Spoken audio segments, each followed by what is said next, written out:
Assalamualaikum warahmatullahi wabarakatuh. Selamat pagi Pak Ardian Engkoda dan Pak Andi Nursaman. Perkenalkan kami dari kelompok 9 Exxon Mobil. Hari ini kami akan membahas perbandingan tentang natural gas dan biogas. Manakah yang lebih baik untuk kebutuhan komunitas ataupun industri di Indonesia? Sebelum itu, izinkan kami memperkenalkan diri terlebih dahulu.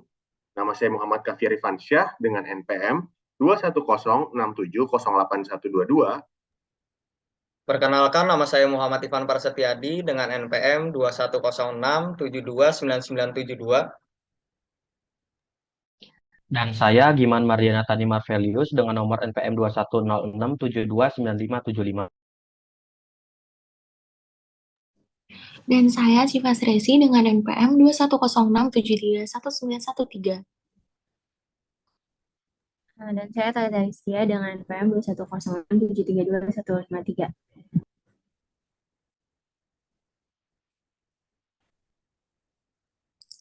Oke, di sini saya akan menjelaskan mengenai natural gas. Apa sih natural gas? Natural gas atau gas alam adalah komponen penting dalam pasokan energi di dunia. Natural gas memiliki beberapa kelebihan. Yang pertama, seperti sifat yang mudah terbakar, proses pembakaran yang lebih sempurna, dan juga gas emisi yang lebih bersih jika kita bandingkan dengan batu bara ataupun minyak. Natural gas sendiri terklasifikasikan menjadi 3. Ada inorganik, organik, dan juga mix. Untuk inorganik sendiri ada nitrogen dan juga gas inert. Gas inert terdiri dari helium, argon, krypton, dan juga radon. Sedangkan untuk organik ada contohnya ada CO2 dan juga H2S. Untuk mix seperti hidrogen dan juga hidrokarbon. Hidrokarbon terbagi menjadi 2, yaitu ada dry gas seperti metana dan juga wet gas seperti etana, propana, dan juga butana. Selanjutnya adalah cadangan natural gas di Indonesia. Berikut adalah peta persebarannya. Dan di Indonesia sendiri cadangan gas bumi itu ada sebesar 1,5% dari total cadangan gas di dunia. Dan berdasarkan data per 1 Januari, cadangan gas di Indonesia berjumlah 135,55 TSCF, terdiri dari cadangan terbukti P1 sebesar 96,06, yaitu cadangan terbukti, lalu ada cadangan mungkin sebesar 21,26, dan cadangan harapan sebesar 18,23. Cadangan gas bumi di Indonesia tersebar di beberapa provinsi-provinsi, di mana cadangan terbesarnya berada di Kepulauan Riau, yaitu di Natuna, lalu dilanjutkan dengan Provinsi Papua, Provinsi Maluku, dan Provinsi Kalimantan.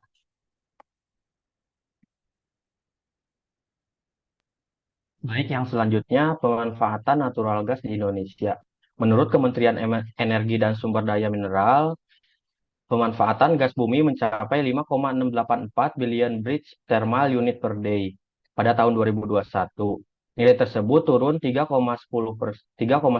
dari tahun sebelumnya yang sebesar 5,701. Industri menjadi pengguna gas bumi paling besar pada tahun 2021 mencapai 27,69% dari total pemanfaatan gas bumi. Dan yang paling kecil penggunaannya yaitu di bahan bakar gas yang mencapai 0,07% dari pemanfaatan gas bumi. Dan untuk potensi di masa kini dan masa yang akan mendatang, berdasarkan neraca gas Indonesia 2022 sampai 2030, produksi gas bumi dalam negeri mampu memenuhi kebutuhan dalam negeri dalam 10 tahun ke depan. Diperkirakan akan mengalami surplus gas hingga 1,715 juta kaki kubik per hari. Next.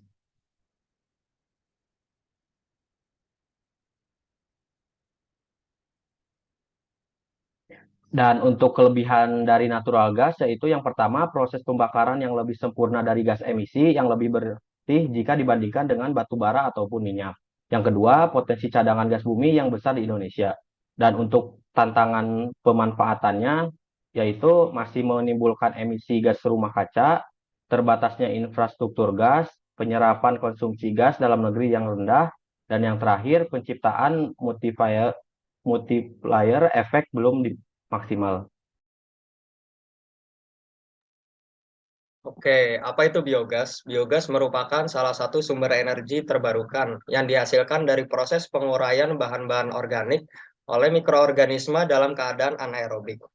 Untuk komposisi biogas sendiri, yaitu terdiri dari pertama, metana. terdiri dari volume 40-70%. Kedua, karbon dioksida terdiri dari 30-60% volume. Ketiga, hidrogen 0-1% volume. Dan keempat, hidrogen sulfida yaitu 0-3% volume.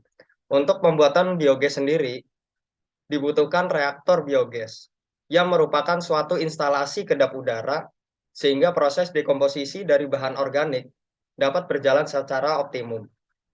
Biogas dihasilkan dari bakteri metanogenik yang terjadi pada material-material yang dapat terurai secara alami dalam kondisi anaerobik.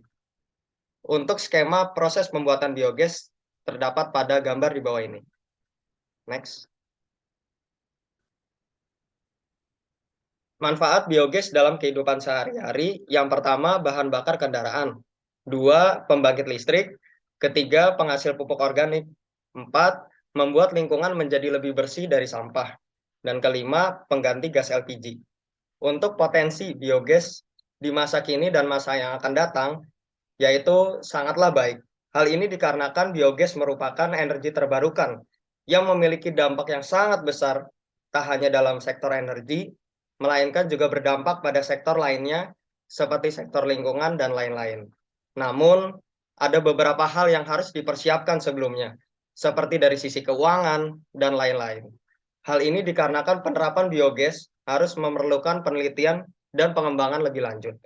Untuk kelebihan dan kekurangan biogas, yaitu untuk kelebihannya, yang pertama, mampu mengurangi efek rumah kaca dan mengurangi polutan dikarenakan biogas merupakan energi yang ramah lingkungan. Kedua, biogas dapat menjadi sebuah metode untuk pengolahan limbah. Dan ketiga, biogas dapat mengurangi penggunaan bahan bakar fosil atau energi tak terbarukan seperti minyak bumi, batu bara, dan gas alam. Untuk kekurangan dari biogas, yang pertama, biogas memerlukan biaya yang relatif cukup tinggi. Yang kedua, tidak dapat dikemas di dalam sebuah tabung. Dan yang ketiga, pada saat pengolahannya diperlukan waktu yang relatif cukup lama. Next. Jadi selanjutnya ada berbagai faktor terhambatnya biogas di Indonesia.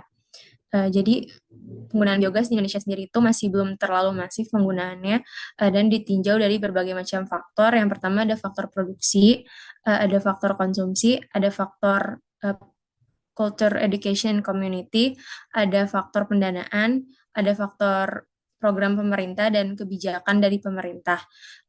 Dan kesimpulan yang bisa ditarik yaitu Indonesia tidak memiliki rencana besar untuk pemanfaatan biogas, namun Indonesia tetap melakukan pengembangan terhadap biogas. Selanjutnya ada kendala dalam tata kelola rantai biogas dari produksi hingga konsumsi, di mana produksi itu ya biogas itu masih terkendala oleh biaya instalasinya, dan untuk konsumsi sendiri masyarakat masih kurang pengetahuannya tentang biogas. Yang terakhir adalah dalam hal pendanaan, skema subsidi penuh dari sebagian besar program biogas pemerintah itu kontraproduktif dengan skema dari NGO-NGO yang menangani biogas. Boleh di next.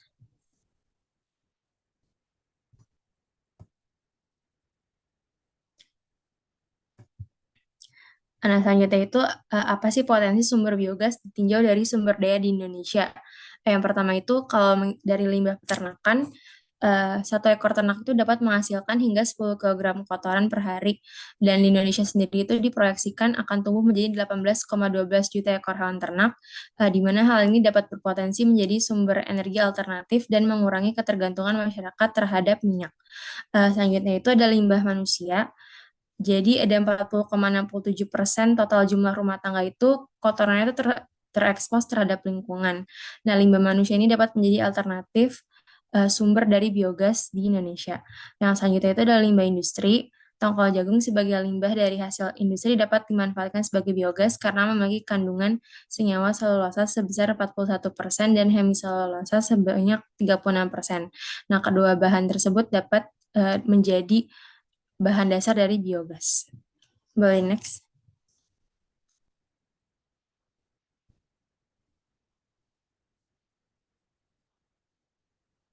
Selanjutnya ada upaya-upaya dari pemerintah untuk pengembangan biogas di Indonesia.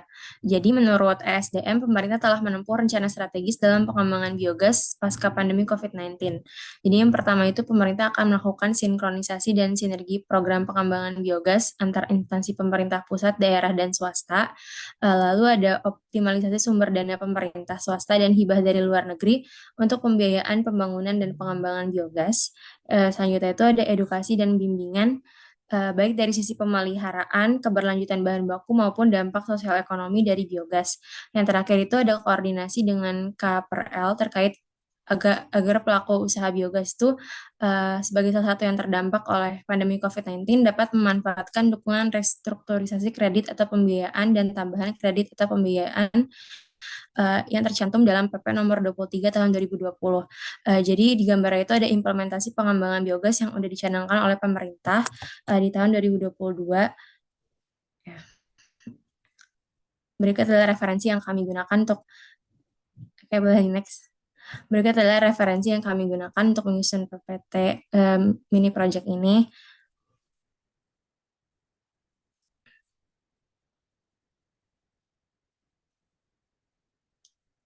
Boleh next. Oke, sekian dari kelompok 9 tentang natural gas versus biogas di Indonesia. Terima kasih.